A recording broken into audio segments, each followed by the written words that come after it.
आज बहुत सारे लोग ऐसे हैं जो कह रहे हैं अगर ईरान की जंग इजराइल के साथ है, ऑपरेशन राइजिंग लायन, हमला इसराइल ने किया है, हमला अमेरिका ने किया है, तो फिर आखिर ईरान मुसलमान कंट्रीज पर क्यों हमला कर रहा तो उसने कतर के ऊपर मिसाइल फेंक दिया, या उसने कवेत के ऊपर मिसाइल फेंक दिया, उसने सऊदी अरब रियाद के ऊपर मिसाइल फेंक दिया।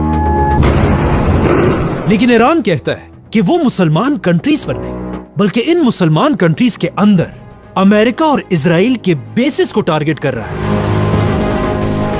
Use of drone attacks targeting a US military base. अगर ईरान की ये बात ठीक है तो फिर यहाँ पर एक बहुत बड़ा क्वेश्चन पैदा होता है, आखिर इन मुसलमान कंट्रीज के अंदर अमेरिका के ये बेसिस कर क्या रहे हैं?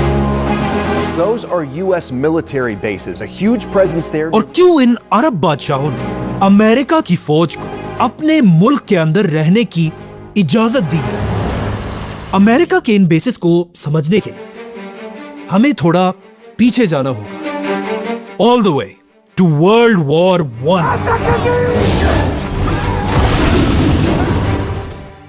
वर्ल्ड वॉर वन मुसलमानों की तरफ से उनकी आखिरी सुपर पावर बहुत ही बहादुरी से लड़ रही थी, उस्मानिया खिलाफत। लेकिन बहुत बहादुरी से लड़ने के बाद भी वर्ल्ड वॉर वन में उस्मानिया खिलाफत हमेशा के लिए खत्म हो गई। उस्मानिया खिलाफत के टूटने की वजह से वो सारे इलाके जहां पर उस्मानिया खिलाफत की हुकूमत थी वो सब आहिस्ता आहिस्ता एक एक करके उस्मानिया खिलाफत के हाथ से निकलने लगे और उन सारे इलाकों को ब्रिटिश एम्पायर और उसके साथियों ने मुसलमानों से छीन लिया, जिसके बाद इस पूरे इलाके को ब्रिटिश एम्पायर ने कंट्रोल कर लिया। लेकिन ब्रिटिश एम्पायर को पहले दिन से अच्छी तरह पता था कि अरब के आम मुसलमान कभी भी किसी अंग्रेज को अपना लीडर नहीं मानेंगे। इसीलिए ब्रिटिश एम्पायर ने अब इन अरब कंट्रीज को अपने कंट्रोल में रखने के लिए एक बहुत ही जबरदस्त और सीक्रेट प्लान बनाया। ब्रिटिश एम्पायर ने अरब के बादशाहों से कहा कि आप ही इन सारे इलाकों के बादशाह रहेंगे, यहां के मुसलमानों के सारे फैसले आप करेंगे, यहां की सड़कें, ब्रिजेस और बिल्डिंग्स आप ही बनाएंगे, ताकि अरब के लोग आपको ही अपना असल बादशाह समझें। लेकिन असल में ऐसा नहीं होगा। तुम बादशाह सिर्फ सड़कें और बिल्डिंग्स ही बना सकोगे, लेकिन अरब दुनिया की सारी फौज और डिफेंस हमारे पास होगा। मतलब हमारी इजाजत के बगैर तुम बादशाहों की फौज कुछ नहीं कर पाएगी। It had its own king, it had its own navy, had its own army, but the British Empire was protecting it by occupying, controlling and extracting its resources. जिसके बाद पहली बार पूरी अरब दुनिया में ब्रिटिश एम्पायर ने अपनी फौज के बेसिस बनाए और हिस्ट्री में पहली बार अंग्रेजों की फौज आकर पूरी अरब दुनिया में फैल गई। यह ब्रिटिश एम्पायर का बहुत ही जबरदस्त प्लान था, क्योंकि मुसलमानों को लग रहा था कि उनका बादशाह एक मुसलमान और अरब है, लेकिन असल में ये सारे बादशाह बस पपेट्स थे और पूरी अरब दुनिया असल में ब्रिटिश एम्पायर के इन्हीं बेसिस से चलती थी। आने वाले कई सालों तक दुनिया इसी तरह चलती रही, लेकिन आखिर दुनिया में एक ऐसा वाकया हुआ जिससे ब्रिटिश एम्पायर आहिस्ता आहिस्ता हर तरफ टूटने लगा। World war to.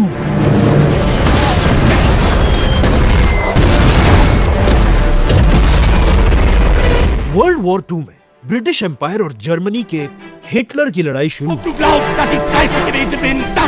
यह जंग ब्रिटिश एम्पायर जीत तो गई, लेकिन इस जंग में ब्रिटिश एम्पायर का इतना नुकसान हुआ कि आहिस्ता आहिस्ता ब्रिटिश एम्पायर टूटने लगा और ब्रिटिश एम्पायर के पास अब इतना पैसा था ही नहीं कि वो पूरी दुनिया में अपने फौज के बेसिस को मैनेज कर सके।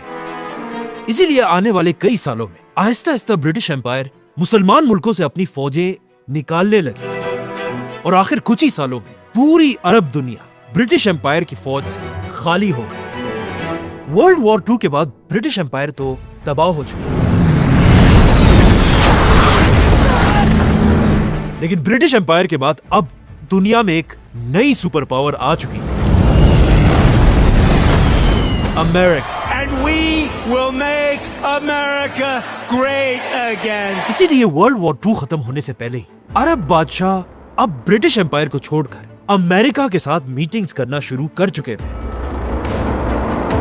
इसीलिए ब्रिटिश एम्पायर के टूटते ही अब ब्रिटिश एम्पायर की जगह अमेरिका की फौज आकर अरब मुल्कों में अपने बेसिस बनाने लगी। लेकिन ये बेसिस बहुत ही छोटे छोटे थे और सिर्फ अरब की ऑयल की हिफाजत के लिए थे। लेकिन पहले ही दिन से अमेरिका बिल्कुल ब्रिटिश एम्पायर की तरह अरब मुल्कों में अपने बड़े बड़े बेसिस बनाना चाहता था। और अमेरिका चाहता था कि जिस तरह इससे पहले ब्रिटिश एम्पायर अपने इन बेसिस से अरब के बादशाहों को अपने कंट्रोल में रखता था, अब उसी तरह अमेरिका अपने बड़े बड़े बेसिस बनाकर इन अरब बादशाहों को अपने कंट्रोल में रखे।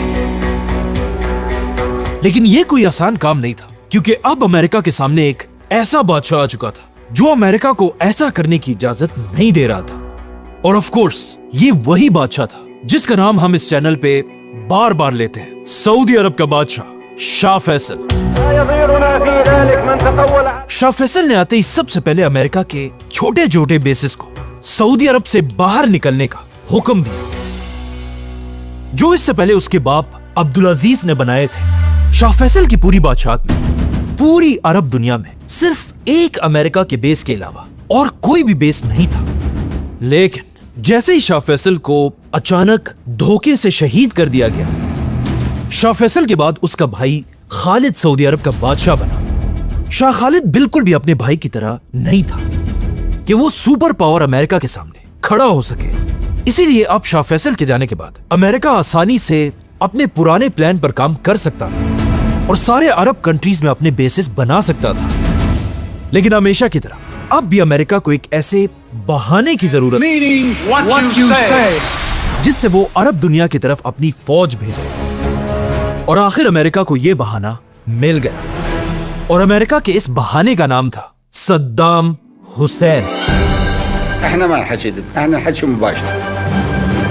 जैसे ही सद्दाम हुसैन इराक का बादशाह बना, पहले तो वो अमेरिका और अरब के बादशाहों का बहुत क्लोज दोस्त था, बल्कि इन्हीं के कहने पर सद्दाम हुसैन ने आते ही ईरान के खुमैनी पर हमला कर दिया,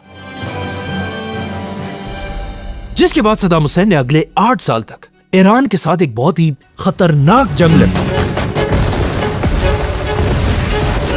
जंग के स्टार्टिंग में तो ऐसा लग रहा था कि सद्दाम हुसैन ये जंग जीत जाएगा, लेकिन जैसे जैसे जंग गर्म होती गई और आहिस्ता आहिस्ता सद्दाम हुसैन के पास ये जंग लड़ने के लिए पैसे खत्म होने लगे।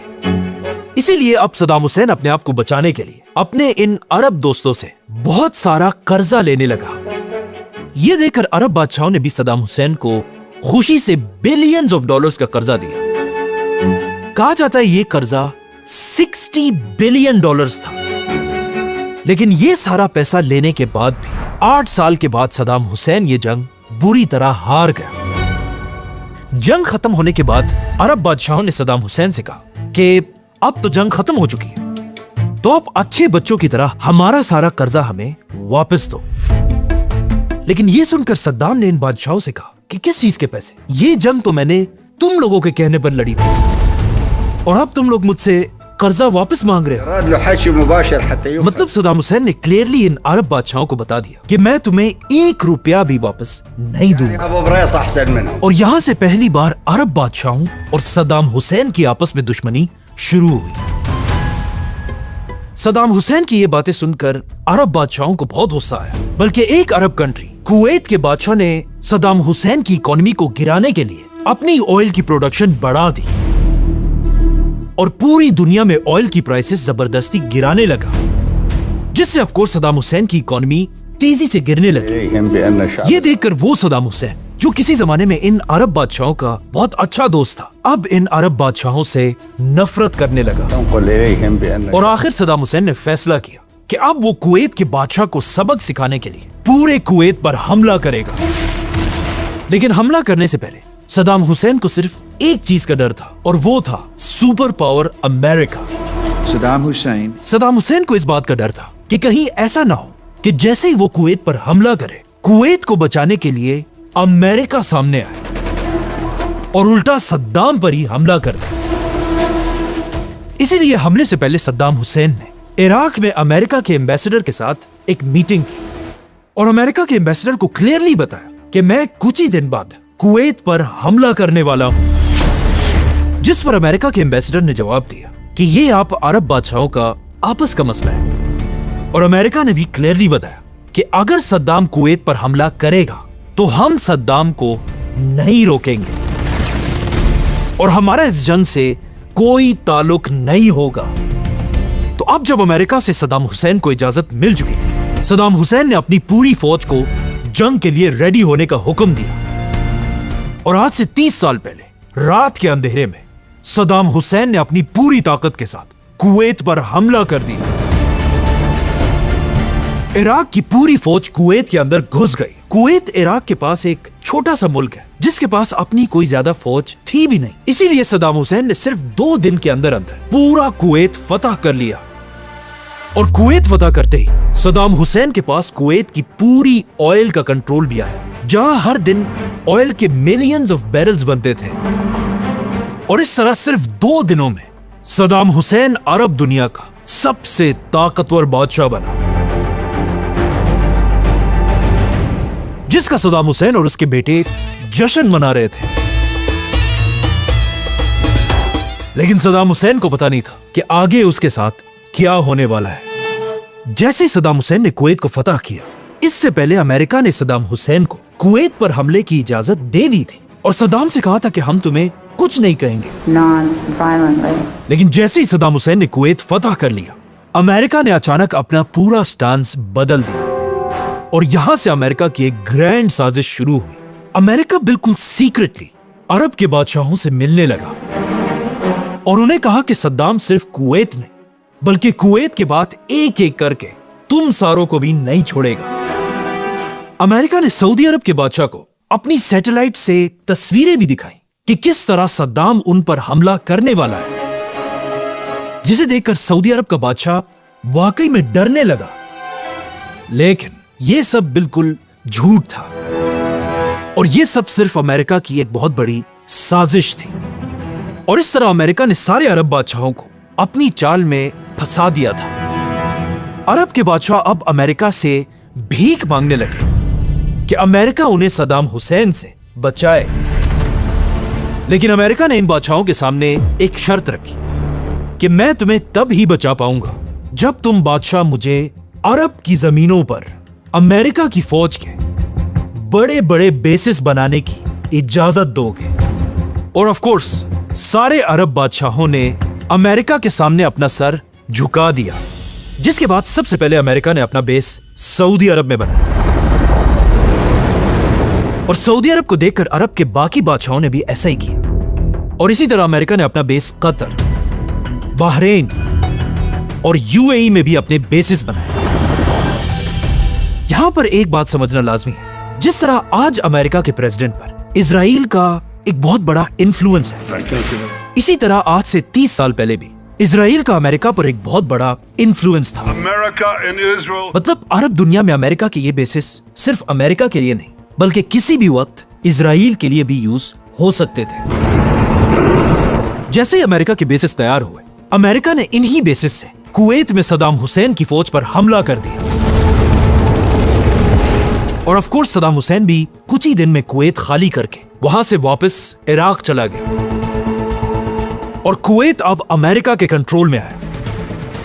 और अमेरिका ने कुवैत में भी अपने बड़े बड़े बेसिस बनाए।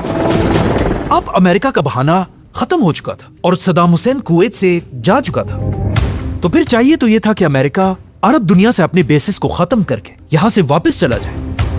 लेकिन यहां पर पूरी दुनिया को समझ आई कि यह बस अमेरिका की एक साजिश थी और अमेरिका ने इन सब को अपनी चाल में फंसाकर हमेशा के लिए अपने बेसिस अरब दुनिया में बना दिए थे।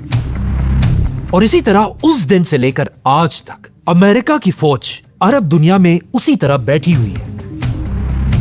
और अब ईरान ने अमेरिका के हर एक बेस पर हमला किया है। लेकिन आखिर ईरान को अमेरिका के इन बेसिस से प्रॉब्लम क्या है? क्योंकि पिछले 35 सालों से अमेरिका के ये बेसिस खामोश नहीं बैठे। बल्कि जिस मुसलमान कंट्री ने भी इजराइल और अमेरिका को आंखें दिखाने की कोशिश की है, अमेरिका इन्हीं बेसिस से उन सब को तबाह करता रहा है। फॉर एग्जाम्पल, आज से 25 साल पहले जब अमेरिका के वर्ल्ड ट्रेड सेंटर्स पर हमला हुआ, that a plane has crashed. America ने इन्हीं बेसिस से अफगानिस्तान पर हमला कर दिया।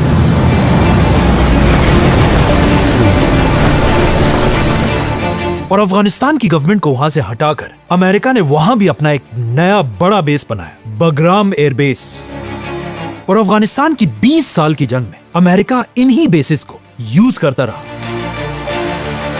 अफगानिस्तान के बाद अमेरिका ने अपना दूसरा हमला इराक के सद्दाम हुसैन पर किया। यह हमला भी अमेरिका ने अपने इन्हीं बेसिस से किया था। और फिर अपने इन्हीं बेसिस से अमेरिका ने पूरे इराक को तबाह कर दिया।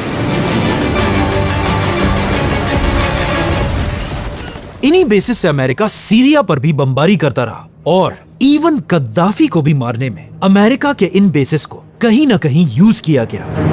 और सिर्फ यही नहीं, बल्कि यही वो बेसिस है जिनसे अमेरिका हमेशा इजराइल को प्रोटेक्ट करता रहता है। फॉर एग्जाम्पल, आज से कुछ साल पहले जब इजराइल ने गजा पर हमला किया,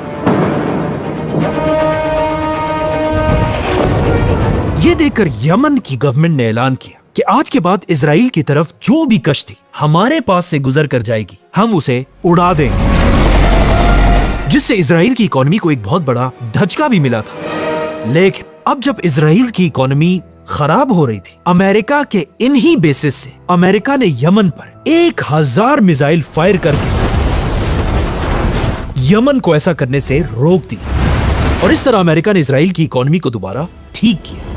इन शॉर्ट, अरब दुनिया में अमेरिका के इन्हीं बेसिस ने पिछले 40 साल से पूरी मुसलमान दुनिया को गर्दन से पकड़ा हुआ है। और इन्हीं बेसिस की वजह से दुनिया में कोई भी मुसलमान कंट्री अमेरिका के सामने अपना सर नहीं उठा सकती।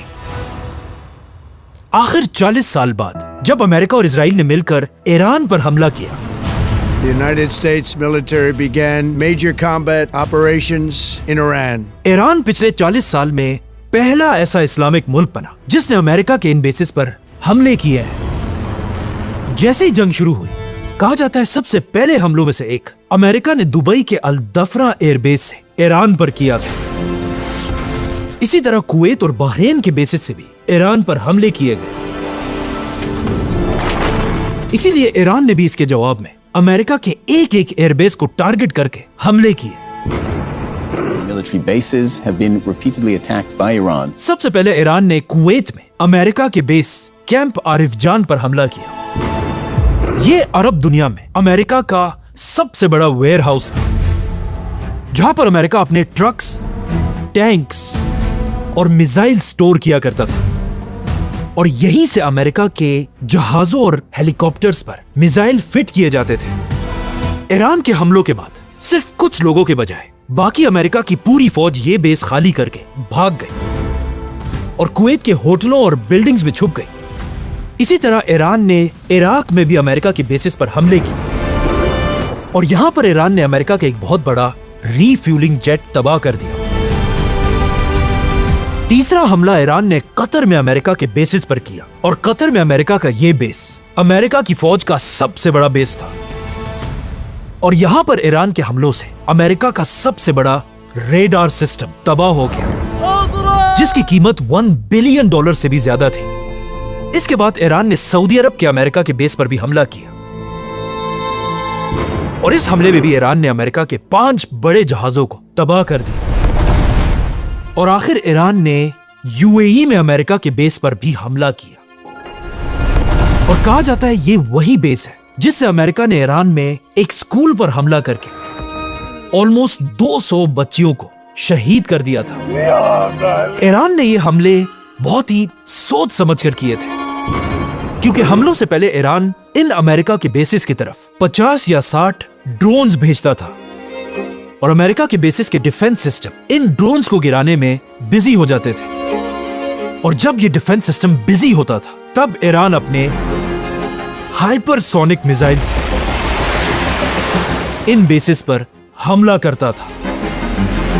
ये ऐसे मिसाइल्स हैं जो साउंड की स्पीड से भी तेज जाते हैं, लेकिन ईरान के इन सारे हमलों में एक बहुत बड़ा मसला था। ये सारे मिसाइल और ड्रोन सिर्फ अमेरिका के बेसिस पर नहीं, बल्कि अरब कंट्रीज के कुछ बिल्डिंग्स और होटलों पर भी लगे हैं,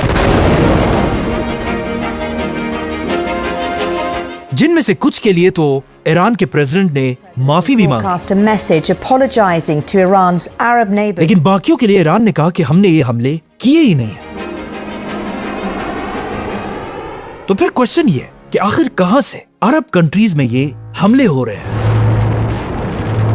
कहा जाता है कतर, सऊदी और यूएई में बहुत सारे इजराइल के ऐसे एजेंट्स पकड़े गए जो इन अरब कंट्रीज में धमाके कर गए। ये दिखाना चाहते हैं कि ये धमाके ईरान ने किए हैं। In Qatar and Saudi Arabia, authorities arrested Mossad agents planning on committing bombings in those countries. Now, that's weird. ताकि इजराइल एक बार फिर मुसलमानों में शिया सुन्नी वाली बातों को जिंदा करके मुसलमानों को आपस में लड़ा सके। इनके अलावा कुछ बिल्डिंग्स ऐसे भी हैं जिन्हें ईरान खुद टारगेट कर रहा है, और ईरान का कहना यह है कि इन बिल्डिंग्स में CIA और मोसाद ने अपने सीक्रेट ऑफिसेस बनाए हुए हैं, और अमेरिका के इन बेसिस पर इतने प्रिसाइज हमले करने से ईरान ने अमेरिका को भी हैरान कर दिया है। Nobody expected that. We were shocked. और अब ईरान के सुप्रीम लीडर आयतुल्लाह मुज्तबा खामेनाई ने भी ऐलान कर दिया कि जब तक अमेरिका के बेसिस इन मुसलमान कंट्रीज में रहेंगे, ये जंग इसी तरह चलती रहेगी। Israel wants to hurt Iran and Qatar and UAE and Saudi and Bahrain and Oman and Kuwait. And they've succeeded.